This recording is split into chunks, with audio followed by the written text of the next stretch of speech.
नमस्कार दोस्तों, एग्जाम मित्र में एक बार फिर से आपका स्वागत है। आशा करता हूँ आप सभी अच्छे होंगे। दोस्तों इस वीडियो में हम बात करेंगे नीट एग्ज़ाम 2021 के रिगार्डिंग एक मैसेज है जो आप सभी को आया होगा। तो जिनके भी इश्यू है उन सभी अभ्यर्थियों को आया होगा और जिनके नहीं आया है तो वो भी एक बार चेक कर ले। मैं संपूर्ण जानकारी इस वीडियो में देने वाला हूँ। तो जो आपके द्वारा मिस्टेक की गई है तो उसे सुधारने का एक अंतिम मौका दिया जा रहा है। तो संपूर्ण जानकारी इस वीडियो में मिलेगी। वीडियो को शुरू से अंत तक जरूर देखिए। और दोस्तों अगर आप हमारे चैनल पर नए हैं, चैनल को सब्सक्राइब कीजिए और बेल आइकन को जरूर दबाइए, जिससे कि आने वाले सभी वीडियोज़ का नोटिफिकेशन आपको मिल सके। तो दोस्तों मैं इस मैसेज की बात कर रहा हूँ जो लगभग आप सभी बच्चों को आया होगा। जिनको नहीं आया है तो वो भी एक बार चेक कर ले। मैसेज में क्या दिया गया है, this is to inform you that the image quality is not as per the standard and the image updated in the registration form is rejected. The image correction section is open and you are requested to follow the image guideline mentioned in information bulletin page number 31 section uploading of scanned images bullet point uploading of scanned images। तो ये NEET UG 2021 के regarding ये एक message जारी किया गया है।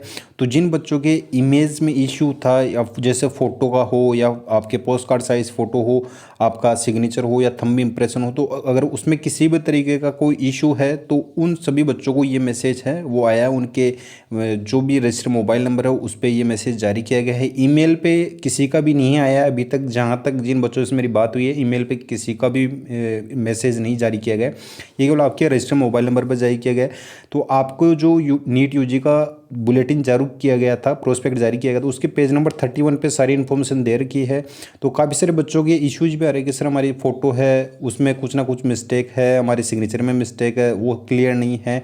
तो वो एक बार अपना जो लॉगिन है वो करके चेक कर लेना है कि आपके क्या इशू है क्या नहीं है। तो आपको एक लास्ट मौका दिया गया है कि आप उसमें सुधार कर सकते हैं। अब आपको किस तरीके से सुधार करना है, तो आप जैसे ही नीट की ऑफिशियल वेबसाइट पे जाएंगे तो ऑफिशियल वेबसाइट पे जाते हैं आपको स्क्रॉल डाउन करना है। स्क्रॉल डाउन करने के बाद में आपको यहाँ पे दोस्तों एक सेक्शन दिखाई देगा जिसमें आपका एक तो डाउनलोड एडमिट कार्ड का रहेगा और सेकंड आपका रहेगा image correction for NEET UG. तो जिन बच्चों का भी इशू है तो वो अभी ठीक कर लें। अब ये मैसेज क्यों दिया गया है उसके बारे में मैं बताने वाला हूँ कि आपके पेज नंबर 31 पे क्या क्या आपको दिया गया, गाइडलाइंस क्या दी गई है। तो आप इस पे जाके करेक्शन कर सकते हैं। इसमें आपको सिंपली इमेज करेक्शन पे क्लिक करना है। जैसे ही इमेज करेक्शन वाले पे क्लिक करेंगे तो कुछ इस तरीके का इंटरफेस आपके सामने ओपन होकर आ जाएगा। इसमें आपको लॉगिन करना है। लॉगिन जैसे आपने एडमिट कार्ड डाउनलोड किया था सेम वही प्रोसेस है। अपना एप्लीकेशन नंबर डालना है, अपना पासवर्ड डालना है और यहाँ पे ये जो कैप्चा दिया गया सिक्योरिटी पिन यहाँ पे डाल के आपको लॉगिन कर लेना है। जैसे लॉगिन करेंगे तो आपको आपकी जो भी इश्यूज है वो भी आपको दिखाई दे जाएंगे, तो वहाँ से आप करेक्ट कर सकते हैं। तो दोस्तों ये पेज नंबर 30 पे आपके फ़ोटोग्राफ की रिगार्डिंग दी गई है कि आपकी जो साइज़ है फ़ोटोग्राफ की वो आपकी 10 KB से 200 KB तक की होनी चाहिए। पोस्ट कार्ड साइज़ फ़ोटोग्राफ उसकी 4/6 ये आपकी होनी चाहिए और उसकी जो इमेज की जो साइज़ है वो 10 KB टू 200 KB होनी चाहिए। तो ये आपको ध्यान रखना है, इससे बाहर आपको अपलोड नहीं करनी है। तो जिन बच्चों ने अपलोड किया है तो वो ध्यान रखें इस साइज़ को और वो फिर से दोबारा से अपलोड कर सकते हैं। अब कुछ बच्चों की ये है कि सर हमने डेट है वो कौन सी डेट लगानी है उसमें फ़ोटोग्राफ में। तो फोटोग्राफ में दोस्तों आपको 1/1/2021 के बाद की आप कोई भी डेट है वो डाल सकते हैं और उसमें आपकी जो भी सारी डिटेल्स हैं वो आप जैसे कि आपका नाम हो गया, आपकी जो ये डेट है 1/1/2021 के बाद की, तो वो कोई भी डेट डाल सकते हैं। अब जो सेकंड है इसमें कि आपका जो फोटोग्राफ में है आप केप और गोगल्स अब जैसे वो नहीं पहन के आप फ़ोटो खिंचवा सकते। उसमें आपके 80% फेस है वो दिखना चाहिए और आपके कान है वो बिल्कुल क्लियरली विजिबल होना चाहिए और बैकग्राउंड है वो आपका वाइट होना चाहिए इन फोटोग्राफ्स में। तो ये मेन पॉइंट है, ये आप ध्यान रखना। वाइट बैकग्राउंड, कान साफ दिखने चाहिए, 80% फेस आना चाहिए आपका और इसमें आपके केप और गोगल्स नहीं होनी चाहिए। 1/1/2021 के बाद की आप कोई भी डेट डाल सकते हैं। 4/6 के आपके पोस्ट कार्ड साइज़ फ़ोटो होनी चाहिए और इनकी जो साइज़ है वो 10 KB से 200 KB के बीच में आपकी जो पासपोर्ट साइज़ फ़ोटो है और जो आपकी पोस्ट कार्ड साइज़ फ़ोटो है वो आपकी दोनों की 10 KB से 200 KB तक। बैकग्राउंड वाइट होना चाहिए दोस्तों। तो इसमें जैसे स्पेक्टल्स अलाउड हैं जो रेगुलरली यूज़ करते हैं जिनके, तो उनके लिए अलाउ किया गया है। और इसमें दोस्तों आप जैसे पोस्ट कार्ड साइज़ फ़ोटोग्राफ है वो 4/6 की आप बनवा रहे हो तो इसमें बिल्कुल क्लियरली मेंशन किया गया 6 से 8 जो पासपोर्ट साइज़ फ़ोटो और 4 से 6 पोस्ट कार्ड साइज़ फ़ोटो है वो आपको रखनी है। आपको काउंसलिंग में उनकी ज़रूरत पड़ने वाली, तो सेम यही फ़ोटो आपकी चलेगी जो आपने एप्लीकेशन फॉर्म में अपलोड की है। सेम वही फ़ोटो आपके एडमिट कार्ड में लगने वाली है। तो कन्फ्यूज़ बिल्कुल भी कहीं भी नहीं होना है। इन्होंने बिल्कुल क्लियरली मेंशन कर रखा है कि जो एप्लीकेशन फॉर्म में आपने जो फ़ोटोज़ यूज़ में की है वही फ़ोटोज़ आपको सेम एज इट इज़ वैसे की वैसे ही आपको एडमिट कार्ड में जो पासपोर्ट साइज़ फ़ोटो है, वो पोस्ट कार्ड साइज़ फ़ोटो है, वो दोनों की दोनों वैसी की वैसी यूज़ में करनी है। अब आपको वही फ़ोटो है 6 से 8 पासपोर्ट साइज़ फ़ोटो और 4 से 6 photo post card size photo, ये आपको अभी से निकलवा लेनी है, बनवा लेनी है, जो आपके काउंसलिंग में आगे काम में आने वाली है। अब नेक्स्ट आपकी बात करें कि आपके सिग्नेचर के रिगार्डिंग, तो सिग्नेचर है वो आपका रनिंग हैंड राइटिंग में होना चाहिए। रनिंग हैंड राइटिंग का मतलब ये है कि जैसे आपका, जैसे मेरा है सुमित, ये इस तरीके से आपका नहीं होना चाहिए सुमित, तो आपका होना चाहिए इसमें कि SUMIT, ऐसे रेगुलरली आपको उसमें आपका जो सिग्नेचर है वो होना चाहिए।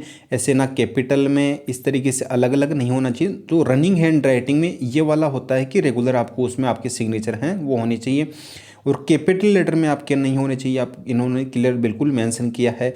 और वाइट पेपर और ब्लैक इन पेन से आपका होना चाहिए। कुछ बच्चों का इशू ये भी था कि सर हमने ब्लू पेन से किया है तो हमारा जो इमेज का है वो करेक्शन नहीं हो पा रहा, तो ब्लैक इंक से आपका होना चाहिए और बिल्कुल क्लियर होना चाहिए। इसमें आपकी जो साइज़ है आपकी सिग्नेचर की वो 4 से 30 KB तक की इसमें दे रखी है।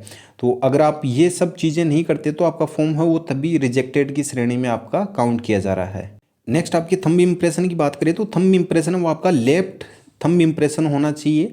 तो जिनके लेफ्ट नहीं है वो राइट थंब इम्प्रेशन भी यूज में ले सकते हैं। तो उसमें आपके वाइट पेपर पे ब्लू इंक, अब ध्यान रखना है आपको सिग्नेचर ब्लैंक इंक में करना है और आपको थंब इम्प्रेशन वो ब्लू इंक में करना है। और आपका लेफ्ट थंब इम्प्रेशन है जिनके नहीं है मैंने जैसे बताया तो वो राइट थंब इम्प्रेशन भी यूज में ले सकते हैं। साइज इसकी 10 KB से 200 KB के बीच में ही आपकी होनी चाहिए। तो ये चीज़ें मैंने आपको क्लियरली बता दी कि पेज नंबर 31 पे ये चीज़ें बताई गई है। वाइट बैकग्राउंड होना चाहिए आपकी पोस्ट कार्ड और पासपोर्ट साइज फोटोग्राफ में, अगर नहीं आपने लगाया है तो आप अभी बनवा लीजिए और अपनी पासपोर्ट और पोस्ट कार्ड साइज फोटो है वो आप अभी अपलोड कर सकते हैं। और आप अपलोड करने के बाद में दोस्तों आपको जो नीट के द्वारा हेल्पलाइन नंबर जारी किए हैं उन पे आपको कॉल करना है और आपको उनको बताना है कि आपका जो अप्रूवल कर दिया जाए, फिर उसके बाद में आपको अपना एडमिट कार्ड है वो दोबारा से डाउनलोड कर लेना है दोस्तों। तो ये चीज़ें आपको अच्छे से ध्यान रखनी है। कोई भी इश्यू कोई भी डाउट है तो कमेंट बॉक्स में पूछ सकते हैं या मुझे इंस्टाग्राम फॉलो करके वहाँ से भी जानकारी ले सकते हैं। इंस्टाग्राम पे आपको इंस्टेंट रिप्लाई देखने को मिलेगा दोस्तों। इंस्टाग्राम का लिंक आपको डिस्क्रिप्शन बॉक्स में दिया गया है। तो आई होप दोस्तों आपकी जो भी इमेज, सिग्नेचर या passport size photograph, post card जो फोटोग्राफ है, आपके थंब इम्प्रेशन, सारे इश्यूज इस वीडियो में कवर हो गए होंगे। तो वीडियो पसंद है दोस्तों वीडियो को लाइक करें, शेयर करें। और लास्ट टाइम में आपको क्या प्रिपरेशन करनी है दोस्तों, तो मैंने डिस्क्रिप्शन बॉक्स में आपको 65+ मॉक टेस्ट पेपर सीरीज़ का लिंक अवेलेबल करवा रखा है। तो बिल्कुल मिनिमम कॉस्ट में आप उसको अवेल कर सकते हो और अपनी प्रिपरेशन को आप अच्छे से सुनिश्चित कर सकते हैं। तो दोस्तों अगर आप उस मॉक टेस्ट सीरीज को अवेल करते हो तो लगभग आपकी ये मान के चलिए कि 60 to 70+ आपको जो क्वेश्चन एज इट इज आपको उस मॉक टेस्ट पेपर सीरीज में से ही देखने को मिलेंगे। धन्यवाद। जय हिंद, जय भारत।